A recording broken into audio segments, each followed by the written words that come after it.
Instagram, TikTok, YouTube, your room is dark, you can see your bed, you're tired. Of course, you're gonna get distracted.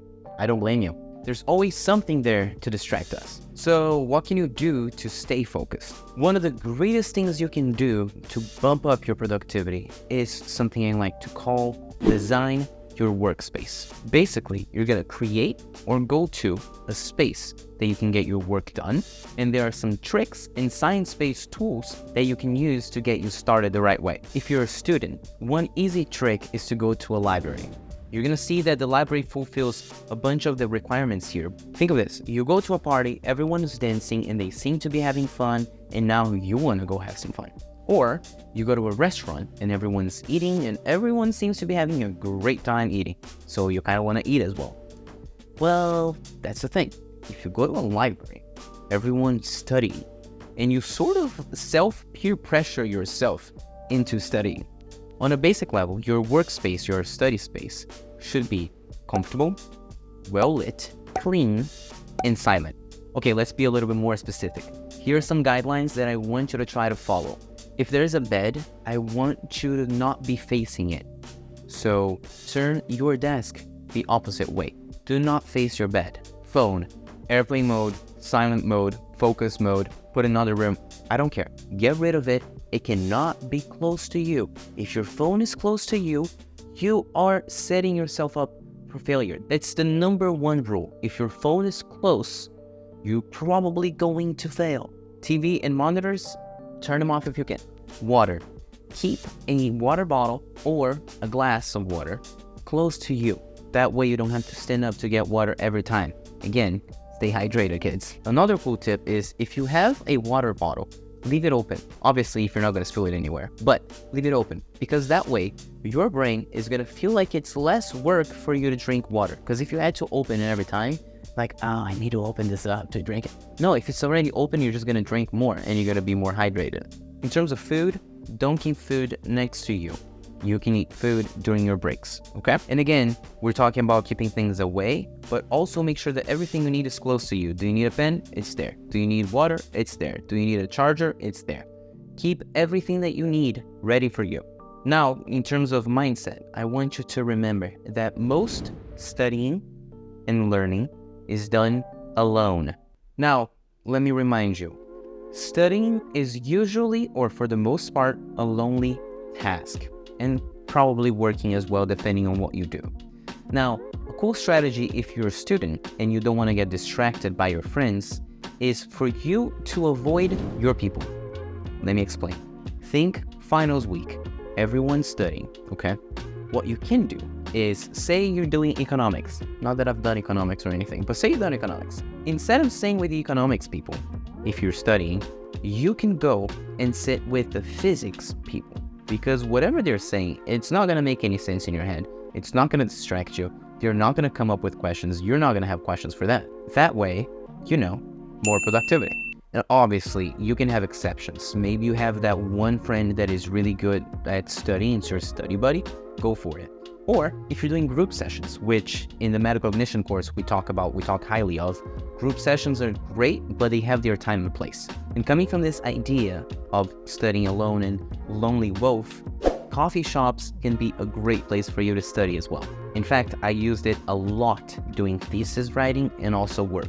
But the trick was, I went to the coffee shops when I got tired of my own room, or my study space, or whatever else, the library I used to go to. I got tired of those, I would go to a coffee shop and I could hit, a bunch of different coffee shops in a month or in a week or whatever. I don't have to stay in the same place. So it's a good change of pace. Now let's talk about some science-based tools that you can use for your advantage. First, let's talk about music and binaural beats. Depending on the day and the task that you're performing, one is going to feel better than the other. Let's think logically. If you're listening to a song that you like, your mood is going to be better.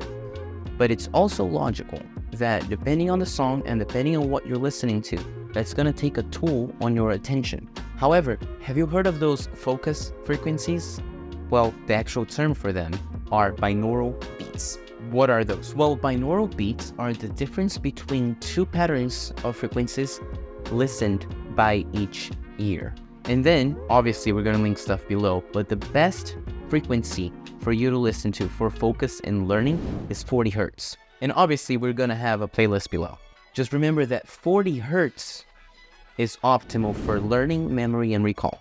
Now, if you want an in-depth, more scientific explanation for this, go listen to the Huberman Lab podcast. It is absolutely fascinating. I've linked it below, and feel free to go check it out. Okay, change. Let's talk about the cathedral effect. Now, shifting our focus to the more physical environment that we're at, I want to highlight something called the cathedral effect, which basically says that you are going to be more prone to creative or analytical work depending on the height of the ceiling of the space you're at. Very long story short, again, if you want the scientific explanation for this, go to the Huberman Lab podcast. But summary here, lower ceilings will have you more focused, will have you more narrowed down, they will make you more detail-oriented, they will make you more analytical. Whereas high ceilings, think of the cathedrals, they will make you more creative, they will make you think more abstractly. Again, the sources and the research are linked below. Okay, different point now, sitting or standing. Although you could spend hours doing research, figuring out whether you should stand or sit, the final answer lies somewhere between both. You're doing both. It's about 50-50. Actually, this desk is a standing desk, which is one of the things that I'm going to tell you. If a standing desk is within your reality, I would highly recommend you getting one. This desk right here is one that I got, is definitely one of the cheapest ones I could possibly find. But even then, it made total difference in my day. I'm putting the research for all of this below, as well as the link for this affordable standing desk that I have been using for almost 2 years now. I have zero complaints about it, so maybe you want to check it out. Let's address posture. If you want to stay alert, you want your monitor at least at your eye level, and if possible, a little bit higher. You're gonna see this on the side that if I turn around, this is about eye level. But thinking through it for a second, when you're feeling tired, what do? You kind of like, you kind of fall, you're looking down, you're tired. So if your goal is to maximize your alertness, it makes sense for you to put your body in a position that you would tell your body that you are awake, that you're alert. So you don't want to be facing down, because facing down reminds your body that you might be tired. Whereas if you're looking up, well, you're alert, you're ready. Also, there's research that if you put your feet, so say you're sitting here, these are your legs, this part. If you're sitting here and your legs are actually flat still, if you put your feet up above your waistline for whatever reason, that's going to make you feel tired. That's going to make you feel sleepy. And also, this is according to the angle that you are at. So if you're like this, you're going to be more, this is awful. If you're putting your legs up and you're kind of resting back, well, you're going to feel more and more tired the higher your legs are. So the lower you are to laying down, the more tired you're going to be.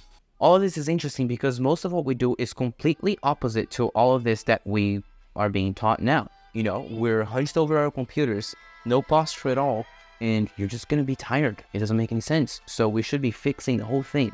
And then, even doctors, orthopedic doctors, are going to highlight you over and over again how important it is for you to have a good posture and for you to make movements throughout your day. That's also when the Pomodoro technique is very important. Having those breaks for your body to move is something that is highly recommended by a bunch of doctors. Which leads me to the last part of this science-based tools that you can take advantage of, which is movement. What about those funny peeps that like to walk or cycle on their workstation? Turns out that there's research showing improvement in alertness and cognitive scores in active sessions that you're walking or cycling as opposed to seated ones. So it turns out those funny peeps might be right.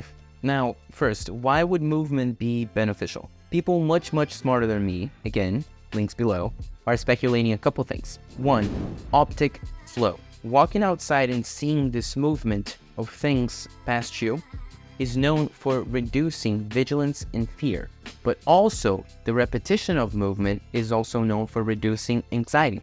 Then, if treadmilling reduces anxiety, it would allow you to perform your work better.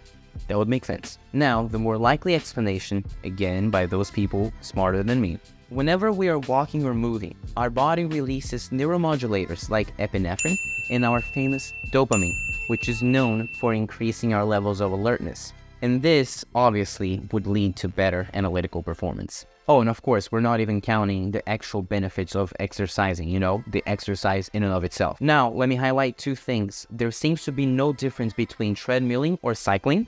The other thing is that verbal memory seems to get worse when you're in those active sessions.